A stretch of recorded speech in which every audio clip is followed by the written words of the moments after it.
मत्ती की इंजील और उसका 24वां बाब जो 51 आयात पर मुश्तमिल है।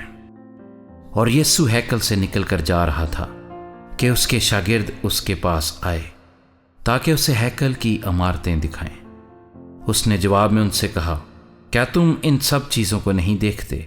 मैं तुमसे सच कहता हूं कि यहाँ किसी पत्थर पर पत्थर बाकी ना रहेगा जो गिराया ना जाएगा। और जब वो जैतून के पहाड़ पर बैठा था, उसके शागिर्दों ने अलग उसके पास आकर कहा, हमको बता कि ये बातें कब होंगी और तेरे आने और दुनिया के आखिर होने का निशान क्या होगा? यीशु ने जवाब में उनसे कहा कि खबरदार कोई तुमको गुमराह ना कर दे, क्योंकि बहुतेरे मेरे नाम से आएंगे और कहेंगे मैं मसीह हूं, और बहुत से लोगों को गुमराह करेंगे। और तुम लड़ाइयां और लड़ाइयों की अफवाह सुनोगे। खबरदार घबरा ना जाना, क्योंकि इन बातों का वाक़या होना ज़रूर है, लेकिन उस वक्त खात्मा ना होगा। क्योंकि कौम पर कौम और सल्तनत पर सल्तनत चढ़ाई करेगी, और जगह जगह काल पड़ेंगे और भौचाल आएंगे, लेकिन ये सब बातें मुसीबतों का शुरू ही होंगी। उस वक्त लोग तुमको इज़ा देने के लिए पकड़वाएंगे और तुमको कत्ल करेंगे, और मेरे नाम की खातिर सब कौमें तुमसे अदावत रखेंगी। और उस वक्त बहुतेरे ठोकर खाएंगे और एक दूसरे को पकड़वाएंगे और एक दूसरे से अदावत रखेंगे। और बहुत से झूठे नबी उठ खड़े होंगे और बहुतेरों को गुमराह करेंगे। और बेदीनी के बढ़ जाने से बहुतेरों की मोहब्बत ठंडी पड़ जाएगी, मगर जो आखिर तक बर्दाश्त करेगा वो नजात पाएगा। और बादशाही की इस खुशखबरी की मुनादी तमाम दुनिया में होगी, ताकि सब कौमों के लिए गवाही हो, तब खात्मा होगा। बस जब तुम उस उजाड़ने वाली मकरूह चीज को, जिसका जिक्र दानियेल नबी की मार्फत हुआ, मुकद्दस मकाम में खड़ा हुआ देखो, पढ़ने वाला समझ ले, तो जो यहूदिया में हो वो पहाड़ों पर भाग जाएं, जो कोठे पर हो वो अपने घर का असबाब लेने को नीचे ना उतरे, और जो खेत में हो वो अपना कपड़ा लेने को पीछे ना लौटे।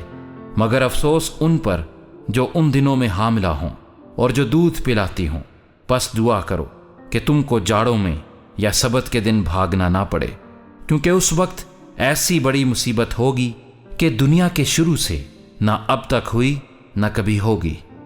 और अगर वो दिन घटाए ना जाते तो कोई बशर ना बचता, मगर बरगुज़ीदों की खातिर वो दिन घटाए जाएंगे।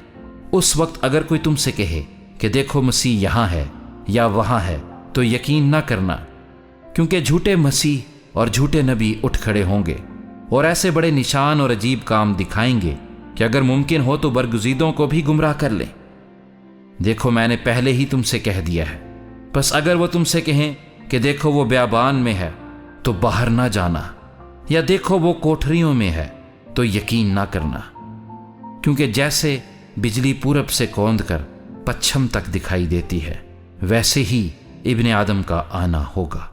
जहां मुर्दार है वहां गिद्ध जमा हो जाएंगे।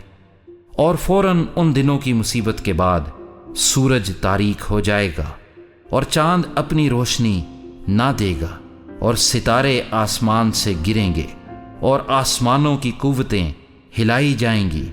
और उस वक्त इब्ने आदम का निशान आसमान पर दिखाई देगा।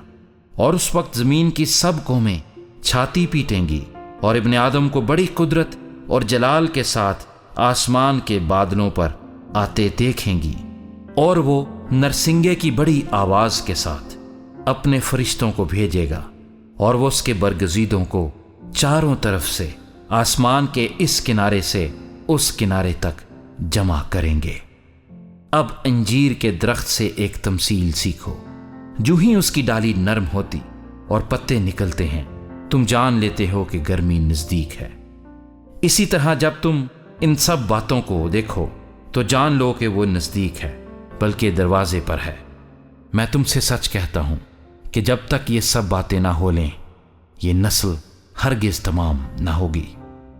आसमान और जमीन टल जाएंगे, लेकिन मेरी बातें हरगिज ना टलेगी। लेकिन उस दिन और उस घड़ी की बाबत कोई नहीं जानता, ना आसमान के फरिश्ते, ना बेटा, मगर सिर्फ बाप। जैसा नूह के दिनों में हुआ, वैसा ही इब्ने आदम के आने के वक्त होगा। क्योंकि जिस तरह तूफान से पहले के दिनों में लोग खाते पीते और ब्याह शादी करते थे, उस दिन तक कि नूह कश्ती में दाखिल हुआ, और जब तक तूफान आकर उन सबको बहा ना ले गया, उनको खबर ना हुई, उसी तरह इब्ने आदम का आना होगा। उस वक्त दो आदमी खेत में होंगे, एक ले लिया जाएगा और दूसरा छोड़ दिया जाएगा। दो औरतें चक्की पीसती होंगी, एक ले ली जाएगी और दूसरी छोड़ दी जाएगी। बस जागते रहो, क्योंकि तुम नहीं जानते कि तुम्हारा खुदावन किस दिन आएगा। लेकिन ये जान रखो कि अगर घर के मालिक को मालूम होता कि चोर रात के कौन से पहर आएगा, तो जागता रहता और अपने घर में नकब ना लगाने देता। इसलिए तुम भी तैयार रहो, क्योंकि जिस घड़ी तुमको गुमान भी ना होगा, इब्ने आदम आ जाएगा। बस वो दयानतदार और अक्लमंद नौकर कौन सा है जिसे मालिक ने अपने नौकर चाकरों पर मुकर्रर किया ताकि वक्त पर उनको खाना दे।